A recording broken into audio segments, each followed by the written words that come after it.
بسم اللہ الرحمن الرحیم۔ السلام علیکم ورحمۃ اللہ وبرکاتہ۔ دعا گو ہوں کہ اللہ پاک تمام امت مسلمہ کو اپنی حفظ و امان میں رکھے اور تمام کے لیے آسانیاں پیدا فرمائے، آمین ثم آمین۔ سیرت النبی صلی اللہ علیہ وآلہ وسلم کے سلسلہ کے 8ویں حصے بعنوان نرالی شان کا مالک کے ساتھ آپ کی خدمت میں حاضر ہیں۔ Please subscribe my channel and press bell icon for watching latest video. Thanks. حضرت آمنہ کے انتقال کے 5 دن بعد ایمن آپ صلی اللہ علیہ وآلہ وسلم کو لے کر مکہ پہنچے۔ آپ صلی اللہ علیہ وآلہ وسلم کو عبد المطلب کے حوالے کیا۔ آپ صلی اللہ علیہ وآلہ وسلم کے یتیم ہو جانے کا انہیں اتنا صدمہ تھا کہ بیٹے کی وفات پر بھی اتنا نہیں ہوا تھا۔ عبد المطلب کے لیے کعبہ کے سائے میں قلین بچھایا جاتا تھا، وہ اس پر بیٹھا کرتے تھے۔ ان کا احترام اس قدر تھا کہ کوئی اور اس قلین پر بیٹھتا نہیں تھا، چنانچہ ان کے بیٹے اور قریش کے سردار اس قلین کے چاروں طرف بیٹھتے تھے، لیکن رسول اللہ صلی اللہ علیہ وآلہ وسلم وہاں تشریف لاتے تو سیدھے اس قلین پر جا بیٹھتے۔ اس وقت آپ ایک تندرست لڑکے تھے، آپ کی عمر 9 سال کے قریب ہو چکی تھی۔ آپ صلی اللہ علیہ وآلہ وسلم کے چچا عبد المطلب کے ادب کی وجہ سے آپ صلی اللہ علیہ وآلہ وسلم کو اس قالین سے ہٹانا چاہتے تو عبد المطلب کہتے، میرے بیٹے کو چھوڑ دو، اللہ کی قسم یہ بہت شان والا ہے۔ پھر وہ آپ کو محبت سے اس فرش پر بٹھاتے، آپ کی کمر پر شفقت سے ہاتھ پھیرتے، آپ کی باتیں سن سن کر حد درجے خوش ہوتے رہتے۔ کبھی وہ دوسروں سے کہتے، میرے بیٹے کو یہیں بیٹھنے دو، اسے خود بھی احساس ہے کہ اس کی بڑی شان ہے اور میری آرزو ہے یہ اتنا بلند رتبہ پائے جو کسی عرب کو اس سے پہلے حاصل نہ ہوا ہو اور نہ بعد میں کسی کو حاصل ہو سکے۔ ایک بار انہوں نے یہ الفاظ کہے، میرے بیٹے کو چھوڑ دو، اس کے مجاز میں طبعی طور پر بلندی ہے، اس کی شان نرالی ہوگی۔ یہاں تک کہ عمر کے آخری حصے میں حضرت عبد المطلب کی آنکھیں جواب دے گئی تھیں، آپ نابینا ہو گئے تھے۔ ایسی حالت میں ایک روز وہ اس قالین پر بیٹھے تھے کہ آپ تشریف لے آئے اور سیدھے اس قالین پر جا پہنچے۔ ایک شخص نے آپ صلی اللہ علیہ وآلہ وسلم کو قالین سے کھینچ لیا، اس پر آپ رونے لگے۔ آپ صلی اللہ علیہ وآلہ وسلم کے رونے کی آواز سن کر عبد المطلب بے چین ہوئے اور بولے، میرا بیٹا کیوں رو رہا ہے؟ آپ کے قالین پر بیٹھنا چاہتا ہے، ہم نے اسے قالین سے اتار دیا ہے۔ یہ سن کر عبد المطلب نے کہا، میرے بیٹے کو قالین پر ہی بٹھا دو، یہ اپنا رتبہ پہچانتا ہے۔ میری دعا ہے کہ اس رتبے کو پہنچے جو اس سے پہلے کسی عرب کو نہ ملا ہو، اس کے بعد کسی کو نہ ملے۔ اس کے بعد پھر کسی نے آپ صلی اللہ علیہ وآلہ وسلم کو قالین پر بیٹھنے سے نہیں روکا۔ ایک روز بنو مدلج کے کچھ لوگ حضرت عبد المطلب سے ملنے کے لیے آئے۔ ان کے پاس اس وقت آپ صلی اللہ علیہ وآلہ وسلم بھی تشریف فرما تھے۔ بنو مدلج کے لوگوں نے آپ کو دیکھا، جن لوگ قیافہ شناس تھے، آدمی کا چہرہ دیکھ کر اس کے مستقبل کے بارے میں اندازے بیان کرتے تھے۔ انہوں نے عبد المطلب سے کہا، اس بچے کی حفاظت کریں، اس لیے کہ مقام ابراہیم پر جو حضرت ابراہیم علیہ السلام کے قدم کا نشان ہے، اس بچے کے پاؤں کا نشان بالکل اس نشان سے ملتا جلتا ہے۔ اس قدر مشابہت ہم نے کسی اور کے پاؤں کے نشان میں نہیں دیکھی۔ ہمارا خیال ہے یہ بچہ نرالی شان کا مالک ہوگا، اس لیے اس کی حفاظت کریں۔ مقام ابراہیم خانہ کعبہ میں وہ پتھر ہے جس پر حضرت ابراہیم علیہ السلام کعبہ کی تعمیر کے وقت کھڑے ہوئے تھے۔ معجزے کے طور پر اس پتھر پر ابراہیم علیہ السلام کے پیروں کے نشان پڑ گئے تھے۔ لوگ اس پتھر کی زیارت کرتے ہیں، یہی مقام ابراہیم ہے۔ چونکہ آپ حضرت ابراہیم علیہ السلام کی نسل سے ہیں، اس لیے ان کے پاؤں کی مشابہت عام میں ہونا قدرتی بات تھی۔ ایک روز حضرت عبد المطلب خانہ کعبہ میں حجر اسود کے پاس بیٹھے ہوئے تھے۔ ایسے میں ان کے پاس نجران کے عیسائی آ گئے۔ ان میں ایک پادری بھی تھا۔ اس پادری نے عبد المطلب سے کہا، ہماری کتابوں میں ایک ایسے نبی کی علامات ہیں جو اسماعیل علیہ السلام کی اولاد میں ہونا باقی ہے۔ جس شہر اس کی جائے پیدائش ہوگا، اس کی یہ نشانیاں ہوں گی۔ ابھی یہ بات ہو رہی تھی کہ کوئی شخص آپ صلی اللہ علیہ وآلہ وسلم کو لے کر وہاں آ پہنچا۔ پادری کی نظر یوں ہی آپ پر پڑی، وہ چونک اٹھا۔ آپ صلی اللہ علیہ وآلہ وسلم کی آنکھوں، کمر اور پیروں کو دیکھ کر وہ چلا اٹھا، وہ نبی یہی ہیں جو تمہارے کیا لگتے ہیں؟ عبد المطلب بولے، یہ میرے بیٹے ہیں۔ اس پر وہ پادری بولا، ہو تب یہ وہ نہیں، اس لیے کہ ہماری کتابوں میں لکھا ہے کہ ان کے والد کا انتقال اس کی پیدائش سے پہلے ہو جائے گا۔ یہ سن کر عبد المطلب بولے، یہ دراصل میرا پوتا ہے، اس کے باپ کا انتقال اس وقت ہو گیا تھا جب یہ پیدا بھی نہیں ہوا تھا۔ اس پر پادری بولا، ہاں یہ بات ہوئی نا، آپ اس کی پوری طرح حفاظت کریں۔ عبد المطلب کی آپ صلی اللہ علیہ وآلہ وسلم سے محبت کا یہ عالم تھا کہ کھانا کھانے بیٹھتے تو کہتے، میرے بیٹے کو لے آؤ۔ آپ تشریف لاتے تو عبد المطلب آپ کو اپنے پاس بٹھاتے، آپ کو اپنے ساتھ کھلاتے۔ بہت زیادہ عمر والے ایک صحابی حیدہ بن معاویہ رضی اللہ عنہ کہتے ہیں، میں ایک مرتبہ اسلام سے پہلے جاہلیت کے زمانے میں حج کے لیے مکہ معظمہ گیا۔ وہاں بیت اللہ کا طواف کر رہا تھا۔ میں نے ایک ایسے شخص کو دیکھا جو بہت بوڑھا اور بہت لمبے قد کا تھا۔ وہ بیت اللہ کا طواف کر رہا تھا اور کہہ رہا تھا، اے میرے پروردگار، میری سواری کو محمد صلی اللہ علیہ وآلہ وسلم کی طرف پھیر دے اور اسے میرا دستے بازو بنا دے۔ میں نے اس بوڑھے کو جب یہ شعر پڑھتے سنا تو لوگوں سے پوچھا، یہ کون ہے؟ لوگوں نے بتایا، یہ عبد المطلب بن ہاشم ہے۔ انہوں نے اپنے پوتے کو اپنے ایک اونٹ کی تلاش میں بھیجا ہے۔ وہ اونٹ گم ہو گیا ہے اور وہ پوتا ایسا ہے، جب بھی کسی گم شدہ چیز کی تلاش میں اسے بھیجا جاتا ہے تو وہ چیز لے کر ہی آتا ہے۔ پوتے سے پہلے یہ اپنے بیٹوں کو اس اونٹ کی تلاش میں بھیج چکے ہیں، لیکن وہ ناکام لوٹ آئے ہیں۔ اب چونکہ پوتے کو گئے ہوئے دیر ہو گئی ہے، اس لیے پریشان ہے اور دعا مانگ رہے ہیں۔ تھوڑی ہی دیر گزری تھی کہ میں نے دیکھا کہ آپ صلی اللہ علیہ وآلہ وسلم اونٹ کو لیے تشریف لا رہے ہیں۔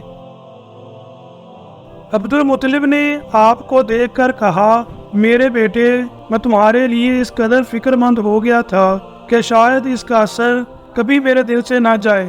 عبد المطلب کی بیوی کا نام رقیہ بنت ابو سیفی تھا۔ وہ کہتی ہیں، قریش کئی سال سے سخت قحط سالی کا شکار تھے، بارشیں بالکل بند تھیں، سب لوگ پریشان تھے۔ اس زمانے میں نے خواب دیکھا۔ وہ شخص خواب میں کہہ رہا تھا، اے قریش کے لوگوں، تم میں سے ایک نبی ظاہر ہونے والا ہے، اس کے ظہور کا وقت آ گیا ہے، اس کے ذریعے تمہیں زندگی ملے گی، یعنی خوب بارشیں ہوں گی، سرسبزی اور شادابی ہوگی۔ تم اپنے لوگوں میں سے ایک ایسا شخص تلاش کرو جو لمبے قد کا ہو، گورے رنگ کا ہو، اس کی پلکیں گھنی ہو، بھنورے اور ابرو ملے ہوئے ہوں۔ وہ شخص اپنی تمام اولاد کے ساتھ نکلے اور تم میں سے ہر خاندان کا ایک آدمی نکلے، سب پاک صاف ہوں اور خوشبو لگائیں۔ وہ حجر اسود کو بوسہ دیں، پھر سب جبل ابو قیس پر چڑھ جائیں۔ پھر وہ شخص جس کا حلیہ بتایا گیا ہے آگے بڑھے اور بارش کی دعا مانگے، اور تم سب آمین کو ہو تو بارش ہو جائے گی۔ صبح ہوئی تو رقیہ نے اپنا یہ خواب قریش سے بیان کیا۔ انہوں نے ان نشانیوں کو تلاش کیا تو سب کی سب نشانیاں انہیں عبد المطلب میں مل گئیں۔ چنانچہ سب ان کے پاس جمع ہوئے ہر خاندان سے ایک آدمی آیا، ان سب نے شرائط پوری کی۔ اس کے بعد سب ابو قیس پہاڑ پر چڑھ گئے۔ ان میں نبی کریم صلی اللہ علیہ وآلہ وسلم بھی تھے۔ آپ اس وقت 9 عمر تھے۔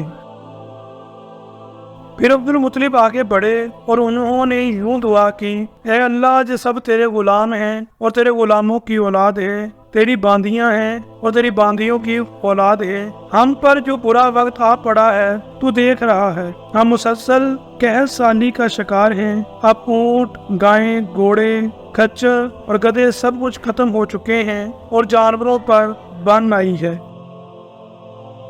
اس لیے ہماری یہ خشک سالی ختم فرما دے، ہمیں زندگی اور سرسبزی اور شادابی عطا فرما دے۔ ابھی یہ دعا مانگ ہی رہے تھے کہ بارش شروع ہو گئی، وادیاں پانی سے بھر گئیں۔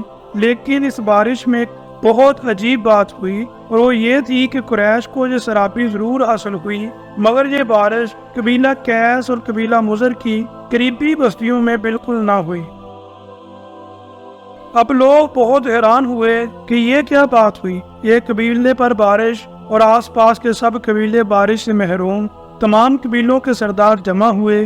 اس سلسلے میں بات چیت شروع ہوئی۔ ایک سردار نے کہا، ہم زبردست قحط اور خشک سالی کا شکار ہیں، جبکہ قریش کو اللہ تعالیٰ نے بارش عطا کی ہے، اور یہ عبد المطلب کی وجہ سے ہوا ہے۔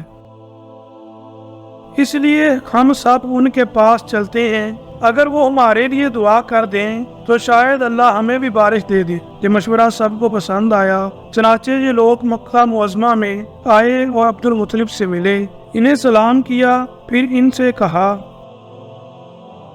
اے عبد المطلب، ہم کئی سال سے خشک سالی کے شکار ہیں، ہمیں آپ کی برکت کے بارے میں معلوم ہوا ہے، اس لیے مہربانی فرما کر آپ ہمارے لیے بھی دعا کریں، اس لیے کہ اللہ نے آپ کی دعا سے قریش کو بارش عطا کی ہے۔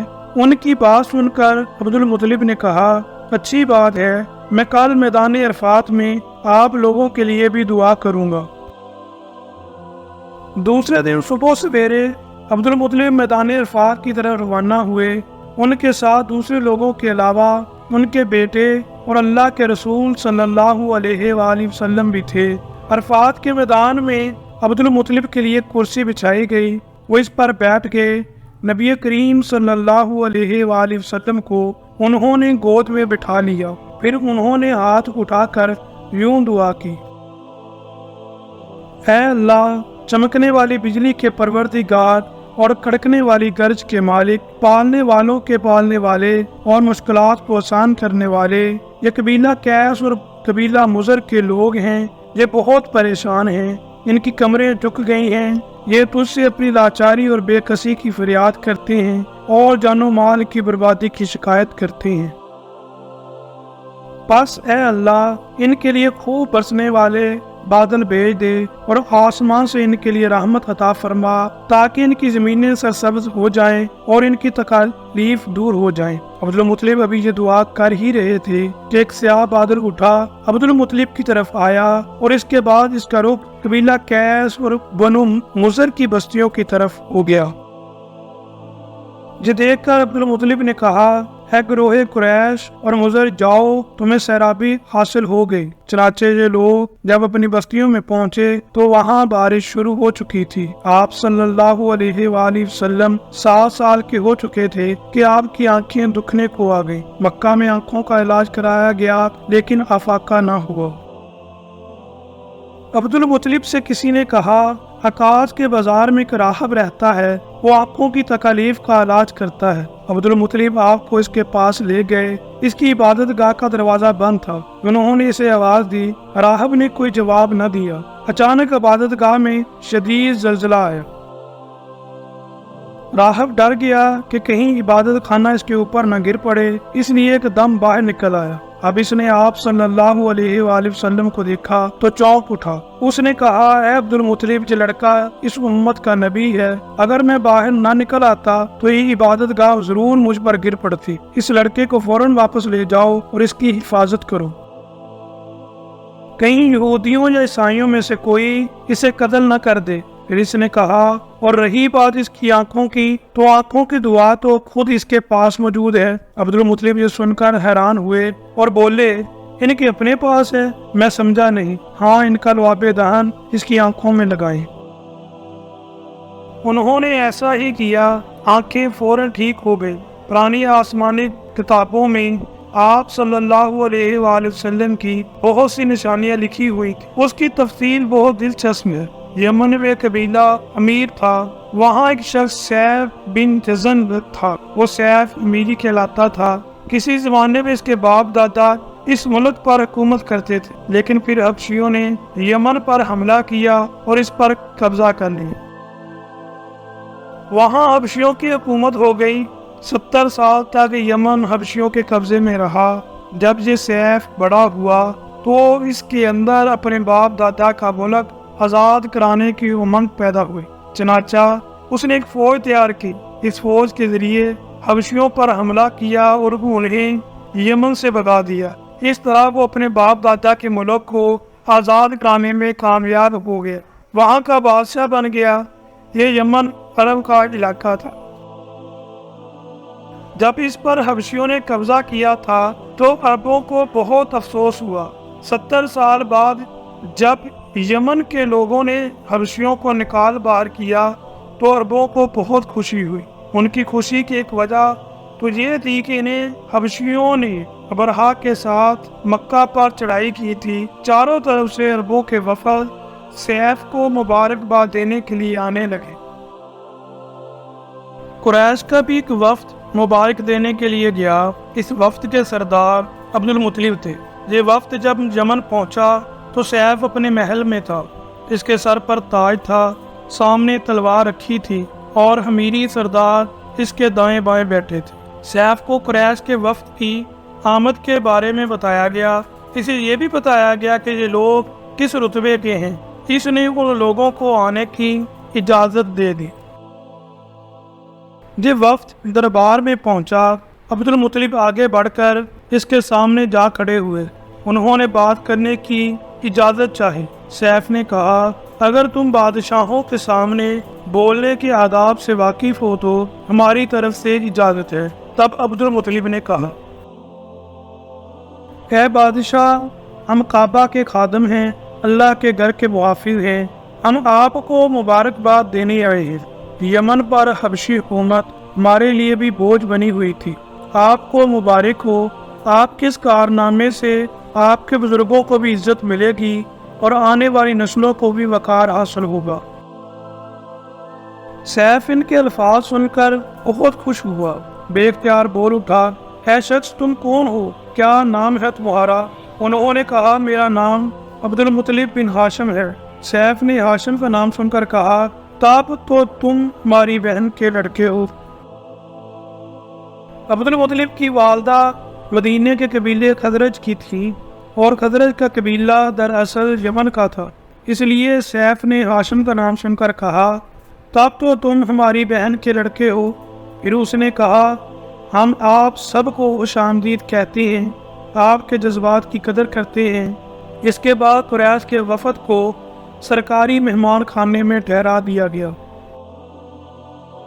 ان کی خوب خاطر مدارت کی گئی، یہاں تک کہ ایک ماہ گزر گیا۔ ایک ماہ کی مہمان نوازی کے بعد سیف نے انہیں بلایا۔ عبد المطلب کو اپنے پاس بٹھا کر اس نے کہا، اے عبد المطلب، میں اپنے علم کے پوشیدہ رازوں میں سے ایک راز تمہیں بتا رہا ہوں۔ تمہارے علاوہ کوئی اور ہوتا تو میں ہرگز نہ بتاتا۔ تم اس راز کو اس وقت تک راز ہی رکھنا جب تک کہ خود اللہ تعالیٰ اس راز کو ظاہر نہ فرما دے۔ ہمارے پاس ایک پوشیدہ کتاب ہے، وہ پوشیدہ رازوں کا ایک خزانہ ہے، ہم دوسروں سے اس کو چھپا کر رکھتے ہیں۔ میں نے اس کتاب میں ایک بہت عظیم الشان خبر اور ایک بڑے خطرے کے بارے میں پڑھ لیا ہے، اور وہ آپ کے وقت بارے میں ہے۔ عبد المطلب یہ باتیں سن کر حد درجے حیرت زدہ ہوئے اور پکار اٹھے، میں سمجھا نہیں، آپ کہنا کیا چاہتے ہیں؟ سنو عبد المطلب، جب تہامہ کی وادی جانی مکہ میں ایسا بچہ پیدا ہو جس کے دونوں کندھوں کے درمیان بالوں کا گچھا جانی مہر نبوت ہو تو اسے امامت اور سرداری حاصل ہوگی، اور اس کی وجہ سے تمہیں قیامت تک کے لیے اعزاز ملے گا، عزت ملے گی۔ عبد المطلب نے یہ سن کر کہا، اے بادشاہ، اللہ کرے آپ کو بھی ایسی خوش بختی میسر آئے، آپ کی ہیبت مجھے روک رہی ہے، ورنہ میں آپ سے پوچھتا کس بچے کا زمانہ کب ہوگا۔ بادشاہ نے جواب بھی میں کہا، یہی اس کا زمانہ ہے، وہ اسی زمانے میں پیدا ہوگا جب پیدا ہو چکا ہے۔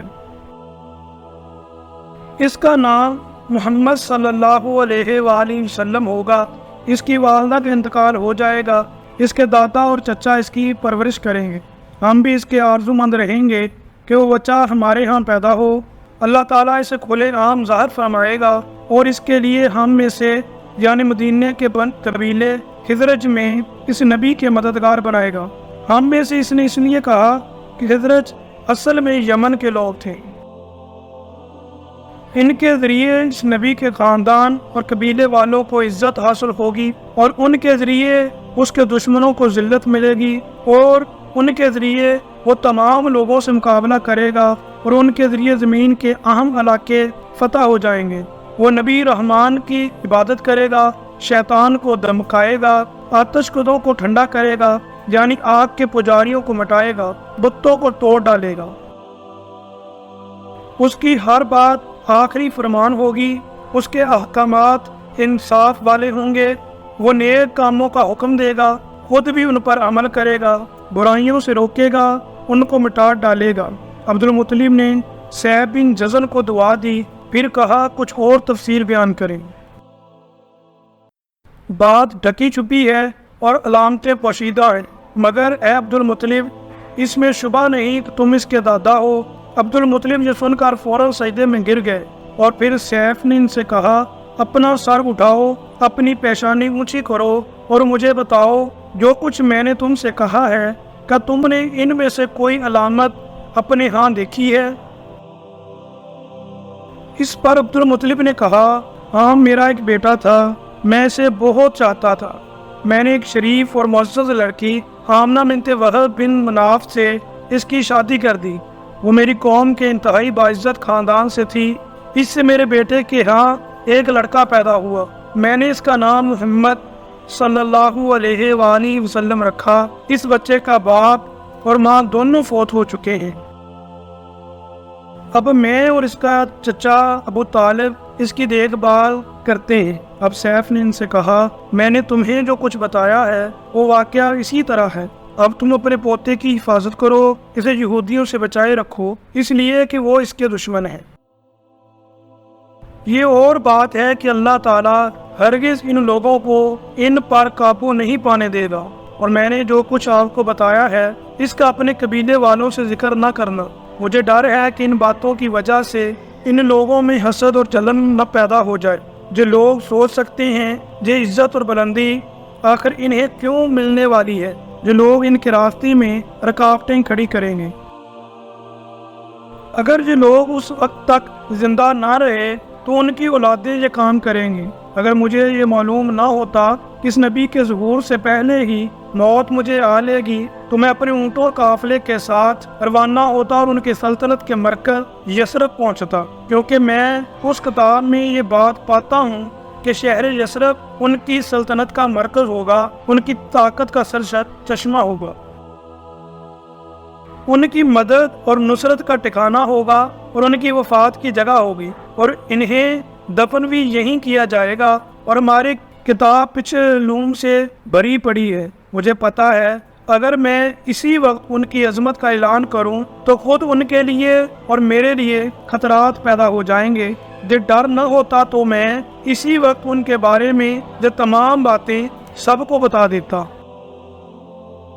عربوں کے سامنے ان کی سربلندی اور اونچے رتبے کی داستانیں سنا دیتا، لیکن میں نے یہ راز تمہیں بتایا ہے، تمہارے ساتھیوں میں سے بھی کسی کو نہیں بتایا۔ اس کے بعد اس نے عبد المطلب کے ساتھیوں کو بلایا، ان میں سے ہر ایک کو 10 حبشی غلام، 10 حبشی باندیاں اور دھاری دار یمنی چادریں، بڑی مقدار میں سونا چاندی، 100 اونٹ اور عنبر کے بڑے ڈبے دیے۔ پھر عبد المطلب کو اس سے 10 گنا زیادہ دیا اور بولا، سال گزرنے پر میرے پاس ان کی خبر لے کر آنا اور ان کے حالات بتانا۔ سال گزرنے سے پہلے ہی اس بادشاہ کا انتقال ہو گیا، عبد المطلب اکثر اس بادشاہ کا ذکر کیا کرتے تھے۔ آپ کی عمر 8 سال کی ہوئی تو عبد المطلب کا انتقال ہو گیا۔ اس طرح ایک عظیم سرپرست کا ساتھ چھوٹ گیا۔ اس وقت عبد المطلب کی عمر 95 سال تھی۔ تاریخ کی بعض کتابوں میں ان کی عمر اس سے بھی زیادہ لکھی ہے۔ جس وقت عبد المطلب کا انتقال ہوا، آپ ان کی چارپائی کے پاس موجود تھے۔ آپ صلی اللہ علیہ وآلہ وسلم رونے لگے۔ عبد المطلب کو حجون کے مقام پر ان کے دادا قصی کے پاس دفن کیا گیا۔ مرنے سے پہلے انہوں نے نبی کریم صلی اللہ علیہ وآلہ وسلم کو اپنے بیٹے ابو طالب کے حوالے کیا۔ اب ابو طالب آپ کے نگران ہوئے۔ انہیں بھی آپ سے بے تحاشا محبت ہوگی۔ ان کے بھائی عباس اور زبیر بھی آپ کا بہت خیال رکھتے تھے۔ پھر زبیر بھی انتقال کر گئے تو آپ کی نگرانی آپ کے چچا ابو طالب ہی کرتے رہے۔ انہیں بھی نبی کریم صلی اللہ علیہ وآلہ وسلم سے بہت محبت تھی۔ جب انہوں نے آپ کی برکات دیکھی، معجزے دیکھے، تو ان کی محبت میں اور اضافہ ہو گیا۔ جب مالی اعتبار سے کمزور تھے، 2 وقت سارے گھرانے کو پیٹ بھر کر کھانا نہیں ملتا تھا، لیکن جب نبی کریم صلی اللہ علیہ وآلہ وسلم ان کے ساتھ کھانا کھاتے تو تھوڑا کھانا بھی ان سب کے لیے کافی ہو جاتا، سب کے پیٹ بھر جاتی۔ اس لیے جب دوپہر یا رات کے کھانے کا وقت ہوتا تو اور سب دسترخوان خان پر بیٹھتے تو ابو طالب ان سے کہتے، ابھی کھانا شروع نہ کرو، میرا بیٹا آ جائے تو پھر شروع کرنا۔ پھر آپ صلی اللہ علیہ وآلہ وسلم تشریف لے آتے اور ان کے ساتھ بیٹھ جاتے۔ آپ کی برکت اس طرح ظاہر ہوتی کہ سب کے سیر ہونے کے بعد بھی کھانا بچ جاتا۔ اگر دودھ ہوتا تو پہلے نبی کریم صلی اللہ علیہ وآلہ وسلم کو پینے کے لیے دیا جاتا، پھر ابو طالب کے بیٹے پیتے، یہاں تک کہ ایک ہی پیالے سے سب کے سب دودھ پی لیتے، خوب سیر ہو جاتے اور دودھ پھر بھی بچ جاتا۔ ابو طالب کے لیے ایک تکیہ رکھا رہتا تھا، وہ اس سے ٹیک لگا کر بیٹھتے تھے۔ رسول اللہ صلی اللہ علیہ وآلہ وسلم تشریف لاتے تو آ کر سیدھے اس تکیے کے ساتھ بیٹھ جاتے۔ جو دیکھ کر ابو طالب کہتے، میرے بیٹوں کو اپنے بلند مرتبے کا احساس ہے۔ ایک بار مکہ میں قحط پڑ گیا، بارش بالکل نہ ہوئی۔ لوگ ایک دوسرے سے کہتے تھے لات اور عزا سے بارش کی دعا کرو، کچھ کہتے تھے تیسرے بڑے بت منات پر بھروسہ کرو۔ اس دوران ایک بوڑھے نے کہا، تم حق اور سچائی سے بھاگ رہے ہو، تم ابراہیم علیہ السلام اور اسماعیل علیہ السلام کی نشانی موجود ہے، تم اسے چھوڑ کر غلط راستے پر کیوں جا رہے ہو؟ اس پر لوگوں نے اس سے کہا، کیا آپ کی مراد ابو طالب سے ہے؟ اس نے جواب میں کہا، ہاں میں یہی کہنا چاہتا ہوں۔ اب سب لوگ ابو طالب کے گھر کی طرف چلے۔ وہاں پہنچ کر انہوں نے دروازے پر دستک دی تو ایک خوبصورت آدمی باہر آیا۔ اس نے تہمت لپیٹ رکھا تھا۔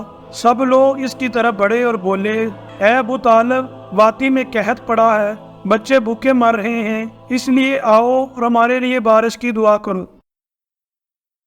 چنانچہ ابو طالب باہر آئے، ان کے ساتھ رسول اللہ صلی اللہ علیہ وآلہ وسلم بھی تھے۔ آپ ایسے لگ رہے تھے جیسے اندھیرے میں سورج نکل آیا ہو۔ ابو طالب کے ساتھ اور بھی بچے تھے، لیکن انہوں نے آپ ہی کا بازو پکڑا ہوا تھا۔ اس کے بعد ابو طالب نے آپ کی انگلی پکڑ کر کعبے کا طواف کیا۔ یہ طواف کر رہے تھے اور دوسرے لوگ آسمان کی طرف نظر اٹھا کر دیکھ رہے تھے،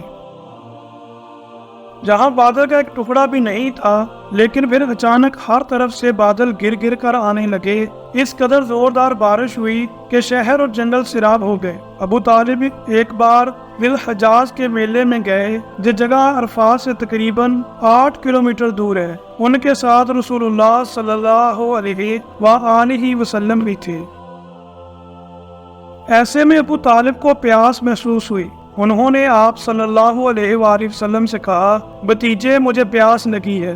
یہ بات انہوں نے اس لیے نہیں کہی تھی کہ آپ کے پاس پانی تھا، بلکہ اپنی بے چینی ظاہر کرنے کے لیے کہی تھی۔ چچا کی بات سن کر آپ فوراً سواری سے اتر آئے اور بولے، چچا جان آپ کو پیاس لگی ہے؟ انہوں نے کہا، ہاں بھتیجے پیاس لگی ہے۔ جو سنتے ہی آپ نے ایک پتھر پر اپنا پاؤں مارا۔